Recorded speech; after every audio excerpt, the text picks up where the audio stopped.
I've been down here dozens of times, maybe hundreds. If you're here for some info about film photography, I'll get to that.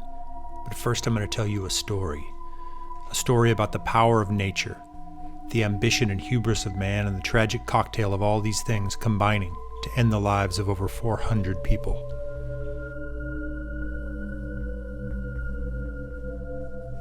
I come here a lot. It's a short drive up a canyon, about 20 minutes from my front door.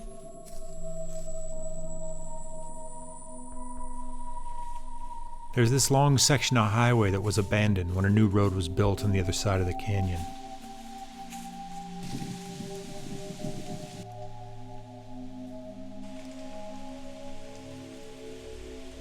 This side is all overgrown and chalked with trees and brush, and there's a little stream running through the belly of it.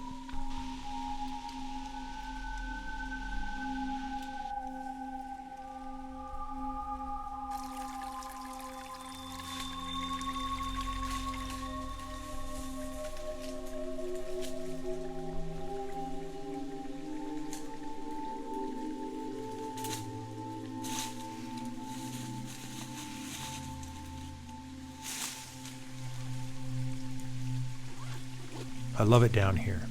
It inspires my imagination. I come here fairly often, and I've done dozens of photo shoots here and made several videos for this channel. Those are in the description.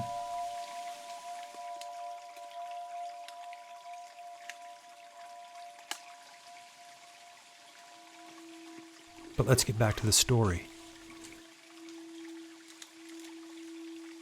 As I walked down the road, I saw a group of about a dozen young people, probably teenagers and one adult, perched on a large pile of boulders. Right away I could see that it was some kind of school thing, a field trip, something like that. They were at the exact spot I had planned to enter the wooded area. I paused and watched them from a distance for a few minutes.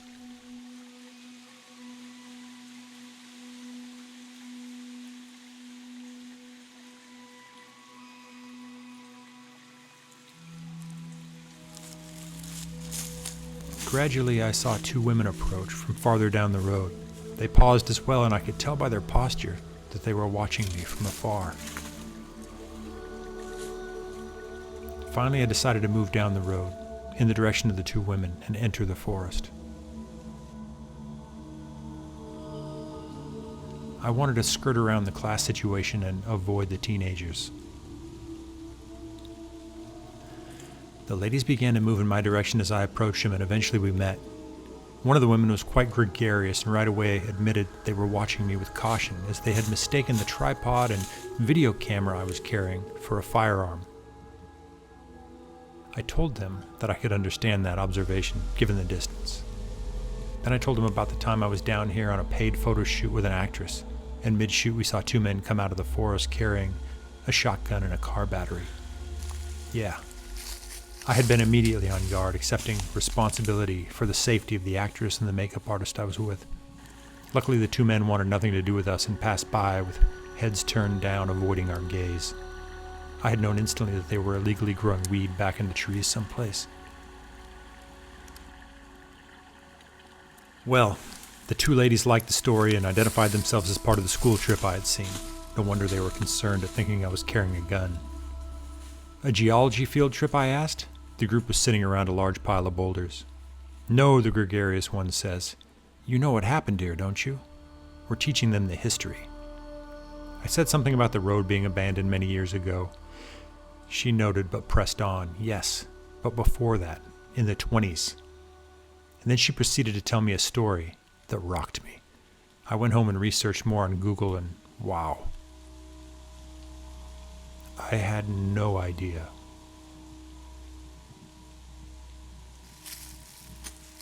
This canyon is on the very north end of LA County.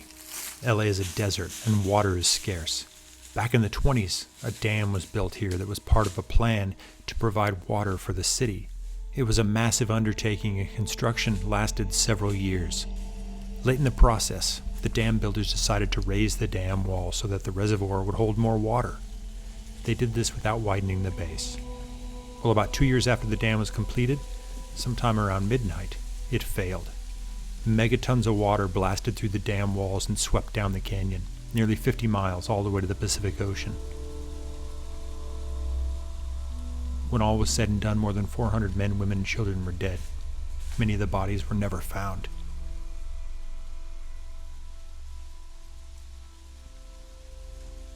The large stones the class was sitting on were part of the original dam. The rocks I step on as I'm shooting are actually pieces of broken concrete from the dam wall. All this happened right in this very spot.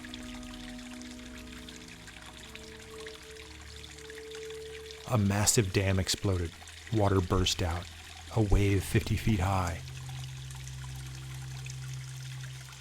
The second worst man-made disaster in American history.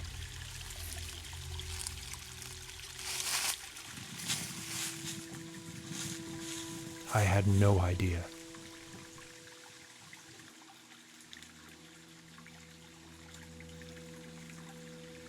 I've spent so much time down here. I've brought dozens of friends over the years. I've always felt at peace out here with the coyotes, the raccoons, the skunks, and the bobcats.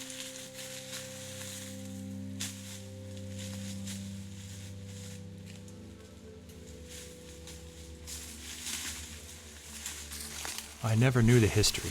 I bet most people don't. I wonder if my feelings about this place will change now that I know the history. I hope not.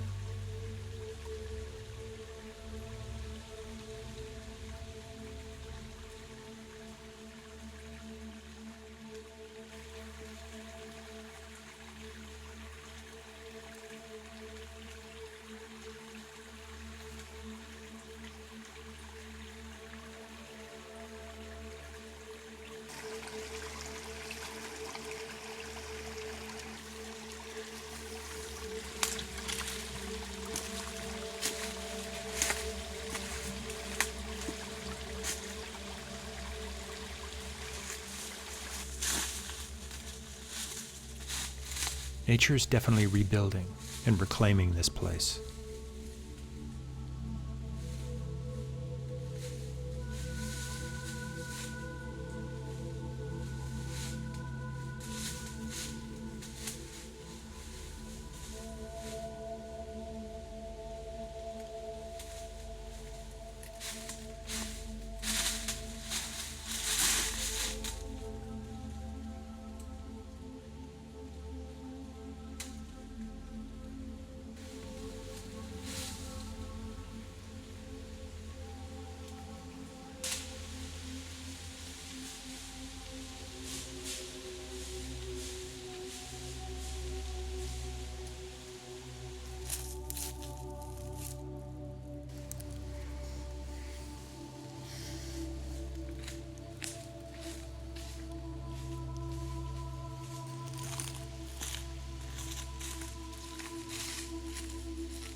You want to hear about film photography now?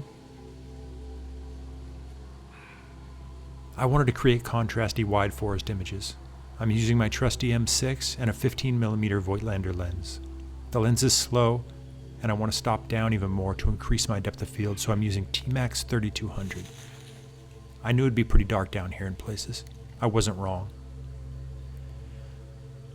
The 15 is tricky, as you have to guess the exact framing.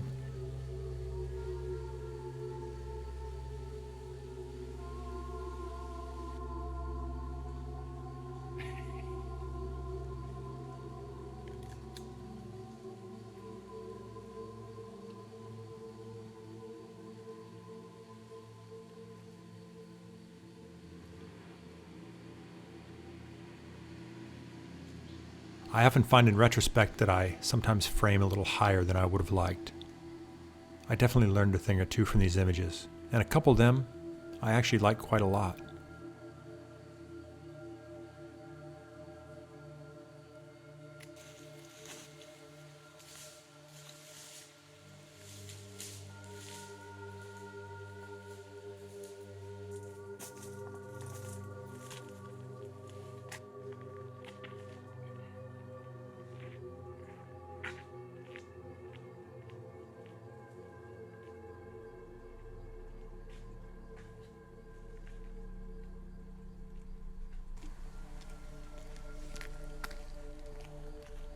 Leave a comment and let me know how you like the shots. Then turn off your screen and go have an adventure. You don't have to go very far.